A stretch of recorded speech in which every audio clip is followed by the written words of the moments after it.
तर काय म्हणता मित्रमंडळी, जय भीम नमो बुद्धाय. तुम्हाला तर माहीतच आहे की आपण 3 महिन्यापर्यंत ग्रंथपठणाचे ब्लॉग टाकणार आहे. तर आपल्या ग्रंथपठणाच्या ब्लॉगचा दिवस आहे 60वा. तर मित्रमंडळी, काही न वेळ गमावता वळूया आपण आपल्या टॉपिककडे. तर आजचा आपला टॉपिक हा आहे की आजच्या वाचनाची सुरुवात करणार आहोत आपण.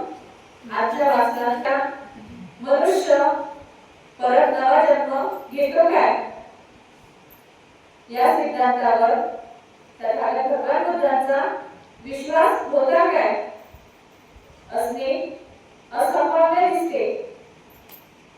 मनुष्य मृत मनुष्याचे सर्व भौतिक अंश एकत्र येऊन त्यांनी एक नवा देह बनविला तरच त्या मनुष्याचा पुनर्जन्म घडणे शक्य आहे.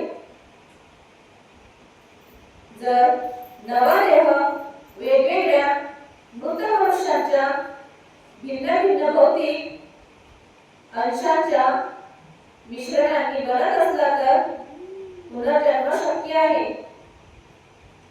परंतु तो पुनर्जन्म